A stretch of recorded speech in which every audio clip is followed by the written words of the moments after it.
Hello, and welcome to Jill Cameron Creations. Today, don't forget to hit subscribe so you don't miss a single thing. Bring 2 cards using scraps. But I have a box full of paper scraps, and a bunch of mine are white cardstock. So I trimmed a bunch of strips down to a little over 1/4 inch, and I colored them using my Copic markers. I could get any color I wanted to doing that. Then I'm going to go ahead and take a background piece, and it's 4 1/4 by 5 1/2, and I'm going to ink blend through a stencil, and the stencil is from scrapbook.com. It is their heart stencil. It'll be linked in the description below. And I'm going to ink blend a heart background, and then I'm going to die cut a heart out of the middle of it. Save that heart because we're going to use it on our second card. Now I'm just using white paper for this that I colored because I have a ton of leftover white scraps. So if you have a ton of different colored cardstock that you wanted to use, definitely go for it and give this technique a try. What we're going to do is fill in our heart on the back side of this with our strips, and we're going to do it at angles so it fills in, but the strips are going to overlap each other so they build on each other, and it's really simple little technique. I'm not worried about it being perfect. I'm not worried about them being straight, and I'm not worried about them being exactly the same distance apart. Once we're done stacking all of our little pieces together, you can use a paper trimmer to trim off the edges, or you can use your scissors, either one. You could also fill in the entire heart all the way down at the same angle and make a whole bunch of different cards. You could have the fill-in be a rainbow, you could have it be a solid color, you could alternate colors, you can make your strips wider or smaller and fill it in. You could do a million different things with this technique. Now I'm going to play a little bit of music while we finish up doing all the strips on the back side of our heart.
Now that all of our pieces are glued down, we're going to go ahead and trim off the edges that are sticking out from behind our panel. I'm not trimming down the panel. The panel's still 4 1/4 by 5 1/2. I'm just going to trim off what's showing on the edge here. My paper trimmer on the last one decided that it did not want to cut. It bent over my pieces instead, so I flipped it over and cut it from the back side.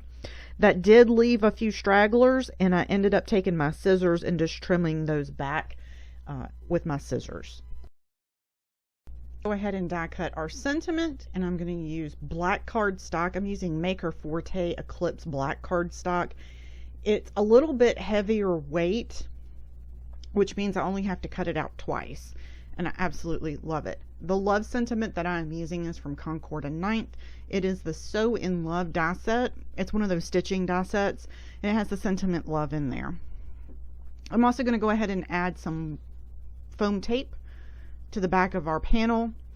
I'm not putting the foam tape over the strips of cardstock. Tape is by scrapbook.com. It is low profile, and it's these absolutely skinny strips. They're like 1/8 of an inch, and I love it. This package has lasted me for a really long time, and I've gotten a lot of really good use out of it.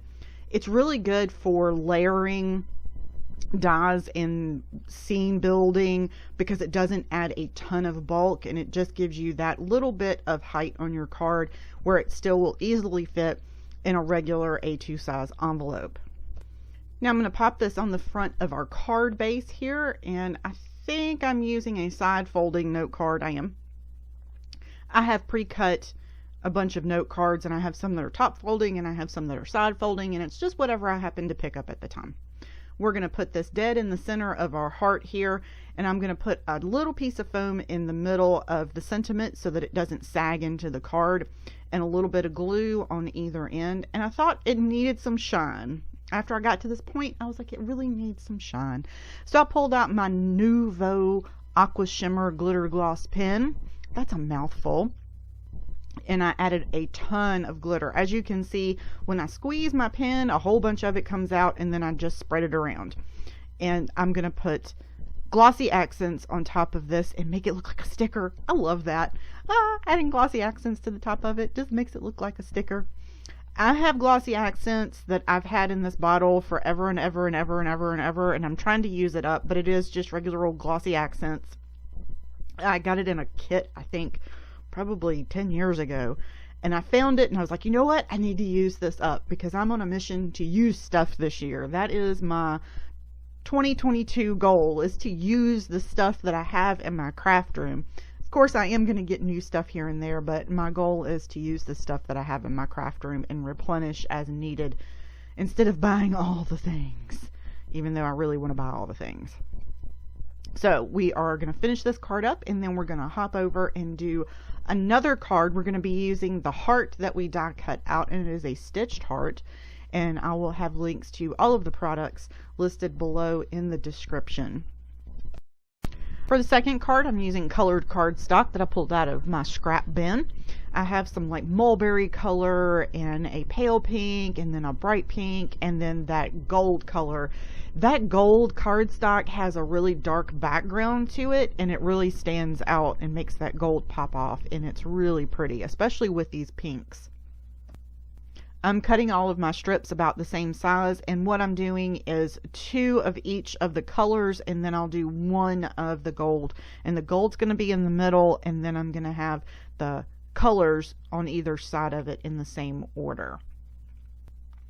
When I started this, I really wanted to do diagonal lines on the back side of a card, but I didn't have any pieces that were long enough in the scrap bin that I picked up. I have one ginormous scrap bin, and I don't have anything separated in it. If you have suggestions of how to sort your scraps or how you keep track of your scraps, drop it in the description below, and I'll add it over on the blog as tips on how to store scraps, because I don't have any. My scraps get stored in just one great big huge bin, and I don't have anything sorted, and I just dig through it when I need to. So I would love to hear any suggestions that y'all have on how to sort scraps. I'm taping my background panel down to my crafting mat so that it stays straight and I can put my strips on here where I want them and that they will be straight when I do it. My camera is a little crooked, not my mat. Sorry about that. And then I'm just going to stack up all of my sentiment strips. Oh my goodness. That's what you say most of the time. I'm just going to stack up all of my cardstock strips here against each other, butt them up. And I'm putting my glue directly on my paper instead of on the back of the strip because, well, it's easier that way for me. I can just put a little dot of glue down where I need it and then butt it up. Ta-da! It eliminates gluey fingers. I don't have to worry about the ends of it there. Really, for a while, I kind of got out of my crafty mojo and just could not make a card. I probably went for a month and did not make any cards at all. I just could not see my way clear to... My crafty mojo just disappeared on me. And it happens. And the best thing to do is rest your brain, do something else for a little while, and then come back to it. Now we're going to pop our heart up here. I'm going to do the exact same sentiment, just a simple love. If you wanted to add a sentiment strip to this of love you more, you know, whatever you have on hand, you can. I just did not pull out any stamps or anything to do these cards because my focus was on using up some of those paper scraps. And you could make a whole bunch of different cards like this in different colors and different ways for Valentines. You could do a whole bunch of different colors. You don't have to use pinks and purples and that kind of thing for Valentines. You could use blues and greens and yellows. You could do a whole bunch of monochrome cards this way and use up a whole bunch of scraps. And I'm just adding some foam tape to the back of our heart here to pop it up and make sure that it doesn't fall flat. Ta-da! And then we're going to add our sentiment. I'm not going to add any glitter to this one. Well, I thank you so much for joining me today. Don't forget to head over to the blog for some additional ideas on using up some of your paper scraps. Don't forget to follow me over on Instagram for additional cards and fun, crafty fun over there. All the products that I used today that are still available, since I'm using stash stuff, are in the description below. Y'all have an amazing day, and I can't wait to hear your tips on storing scraps. Drop it in the comments below. Talk to you soon.